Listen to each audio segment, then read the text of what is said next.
अस्सलाम वालेकुम नाजरीन, आज 29 दिसंबर 2021 है और नाजरीन आज की इस वीडियो में दो मुख्तलिफ मौज़ूआत के मुख्तलिफ पहलुओं का जायज़ा लेने की कोशिश करेंगे।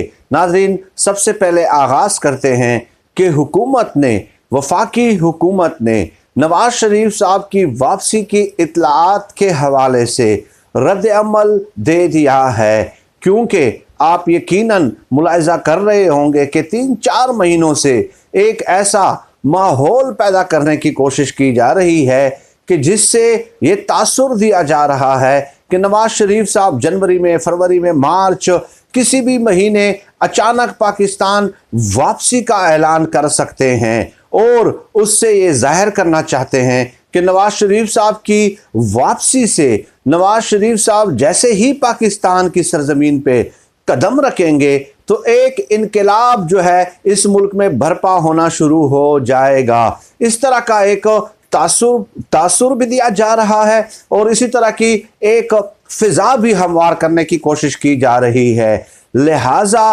वफाकी हुकूमत ने यह फैसला किया है कि अब नवाज शरीफ को वापस आना ही होगा और अगर नवाज शरीफ साहब वापस नहीं आते तो उनके जो जमानती हैं, उनके भाई शहबाज शरीफ साहब, उनके खिलाफ बाकायदा जो है ना लाहौर हाई कोर्ट में दरख्वास्त दायर की जाएगी, क्योंकि नवाज शरीफ साहब की वापसी की जो जमानत ली थी वो शहबाज शरीफ साहब ने ली थी। लिहाजा अब नवाज शरीफ साहब के जो है ना गेंद जो है उनके कोर्ट में है कि वो वापस आते हैं या नहीं आते। गो के वो तो डराने और धमकाने की कोशिश कर रहे थे और ये तासुर देने की कोशिश कर रहे थे कि जैसे इमरान खान साहब के हाथ पांव फूल गए हैं, इमरान खान साहब के आसाब शल हो गए हैं, इमरान खान साहब के आसाब जवाब दे गए हैं, इस तरह का वो तासुर देने की कोशिश कर रहे थे। लिहाजा पलट कर जवाबी वार किया है वफाकी हुकूमत ने, इमरान खान साहब ने, और कहा है कि अब वापस आओ, नहीं आते तो आपके ज़मानती शहबाज शरीफ के ख़िलाफ़ हम कार्रवाई का आगाज़ करेंगे। तो ये होता है एक असल में आसाब का इम्तिहान इस वक्त जो है ना सामने आता है कि कौन आसाबी तौर पे किस कदर मजबूत इंसान है, और हुकूमत ने ये पैगाम देकर अब यकीनन उनका चैलेंज कबूल कर लिया है। क्योंकि नाज़रीन ये बात तो सब जानते हैं कि ये वैसे ही एक ड्रामेबाजी है। सच्ची बात ये है, ना मुझे नवाज शरीफ साहब ने कुछ देना है, यानी कि ना उन्होंने मुझे ज़मीनें देनी है, ना विरासत देनी है, ना कुछ और देना है, और ना ही मैं इमरान खान साहब से इन चीज़ों की तवक्को रखता हूँ। हम तो अपना तज़किया और तबसरा करते हैं उसूलों की बुनियाद पे करते हैं जो बिल्कुल हक़ाइक़ की बुनियादों पे हो। किसी गलत फहमी का हमें शिकार नहीं रहना चाहिए। लिहाजा ये एक ड्रामा है कि नवाज शरीफ साहब फ़लाँ महीने आ रहे हैं और अपने आप को ख़बरों में रेलिवेंट बनाने के लिए सब कुछ कर रहे हैं। कभी वो पार्क में, कभी वो रेस्टोरेंट्स में, कभी हसन हुसैन नवाज के दफातर में आपको जो है ना वो चलते हुए नज़र आते हैं, गुफ्तगू करते हुए नज़र आते हैं। खैर एक बात तो नाज़रीन ये हो गई। दूसरी बात नवाज शरीफ साहब के हवाले से जो है वो बड़ी इंटरेस्टिंग डेवलपमेंट्स कुछ सामने आई हैं।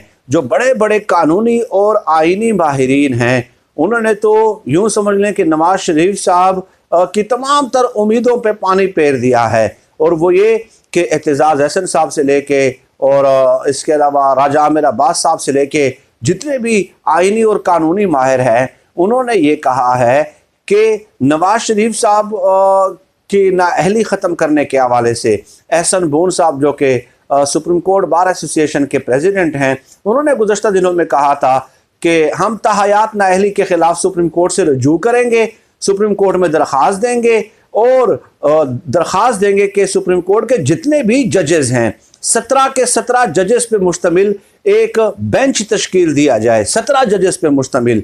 तो ये एहसन बोन साहब ने कहा था और ये भी कहा था कि हम ये कहेंगे कि तहयात नाअहली ख़त्म कर दी जाए और नाअहली जो है वो सिर्फ 5 सालों के लिए होनी चाहिए। ये एहसन बोन साहब का कहना था। और उसके बाद आपने देखा कि ये भी माहौल बनाने की कोशिश की गई कि नवाज शरीफ साहब की जो तहयात नाअहली है वो ख़त्म हो जाएगी, नाअहली जो है वो अब 5 साल की हो जाएगी और तकरीबन 3-4 साल तो पूरे हो गए हैं। तो उसके बाद नवाज शरीफ साहब फिर सियासत में हिस्सा लेंगे, इलेक्शन में हिस्सा लेंगे और उसके बाद फिर चौथी बार वज़ीर आज़म बन जाएंगे। तो ये ख्वाब है, ठीक है, एक सुहाने सपने हैं, सुहाने ख्वाब हैं जो लोग देखते रहते हैं। और ख्वाब देखने पे तो कोई पाबंदी नहीं है भाई, लेकिन अब इस हवाले से जो आईनी और कानूनी माहिरीन का कहना है वो ये है कि जनाब सुप्रीम कोर्ट ताहयात नाअहली ख़त्म नहीं कर सकती। नवाज शरीफ साहब को आर्टिकल 62, 63 के तहत नाअहल किया गया है और ये कॉन्स्टिट्यूशन ऑफ पाकिस्तान में दर्ज है। फिर सुप्रीम कोर्ट ये फैसला कैसे दे सकती है? सुप्रीम कोर्ट क्या आइन को जो है ना आइन की शिक के खिलाफ जाएगी, गैर आइनी काम करेगी? ये तो हो ही नहीं सकता। सुप्रीम कोर्ट क्या आइन की शिक को ख़त्म कर देगी? वो भी सुप्रीम कोर्ट का इख्तियार नहीं है। आइन की उस शिक को ख़त्म करना सिर्फ और सिर्फ पार्लियामेंट का इख्तियार है। लिहाजा सुप्रीम कोर्ट ज़्यादा से ज़्यादा ये कर सकती है कि वो ये कहे कि आइन की 62, 63 जो आर्टिकल है इसमें तरमीम की जाए कि ताहयात नाअहली नहीं होनी चाहिए 62, 63 के तहत। तो वो पार्लियामेंट के पास जो है वो मामला भेजेंगे और अब उसमें जो तरमीम होगी उसके लिए भी 2/3 अक्सरियत चाहिए होगी, 2/3 अक्सरियत। उसके बाद आइन के इस आर्टिकल में तरमीम हो सकती है। लिहाजा ये राय सुनने के बाद नवाज शरीफ साहब की यूं समझ लें कि 39 साल सियासत, प्रैक्टिकल सियासत वो ख़त्म हो चुकी है। हाँ, पसे पर्दा वो बैठ के अपनी पार्टी की सरबराही करते रहे और पार्टी के रहनुमाओं ने अपना कायद तस्लीम करते रहे, तो उस पर तो हम कुछ नहीं कह सकते। तो उनका अपना एक ज़ाती फैसला है पार्टी के रहनुमाओं का, लेकिन अमली सियासत में जो है वो हिस्सा नहीं ले सकेंगे। सेनेटर, वज़ीर आज़म और इलेक्शन में यानी कि हिस्सा नहीं ले सकेंगे। शॉर्टकट बात यह है कि इलेक्शन में हिस्सा वो नहीं ले सकेंगे। तो ये खबर सुन के नवाज शरीफ साहब चाहे लंदन में हो चाहे पाकिस्तान में हो, दोनों सूरतों में वो तो गए। यानी कि वो तो गए से मुराद क्या है कि दोनों सूरतों में वो सियासत से चले गए। चाहे वो जितनी भी तकारीर कर लें, चाहे वो जितने भी रियासती इदारों के सरबराहान के नाम ले लें, लेकिन उनकी सियासत अमलन जो है वो ख़त्म हो चुकी है। 39 साल सियासत है। 1981 में जो है वो वज़ीर ख़जाना पंजाब बने थे नवाज शरीफ साहब। तो 39-40 साल पे मुहीत उनकी सियासत है और एहसन बोन हो या कोई भी हो, इस तरह के हरबे आजमा कर अब नवाज शरीफ साहब को की जो ताहयात नाअहली है वो यकीनन ख़त्म नहीं की जा सकती, क्योंकि वो सुप्रीम कोर्ट का फ़ैसला है। जो कैपिटल FZE से उन्होंने जो है ना वो तनख्वाह, रिसीविंग जो एसेट्स थे, अपने बेटे से तनख्वाह, उनके कंपनी में मुलाजिम थे और तनख्वाह गो के नहीं ली, लेकिन डेफिनेटली वो उनके एसेट्स थे। तो इस बुनियाद पे आर्टिकल 62, 63 उन पे लगाया गया था। तो बाकी जो एहतसाब अदालत में जो केसेस हैं वो तो अलग चीज़ है, लेकिन यहाँ पे सुप्रीम कोर्ट कैसे कोई सूरत ही नहीं है आईनी और कानूनी माहिरीन के मुताबिक कि सुप्रीम कोर्ट आइन के इस आर्टिकल के साथ छेड़छाड़ कर ले, सिवाय इसके कि पार्लियामेंट 2/3 अक्सरियत से मंजूर करा ले इसमें तरमीम।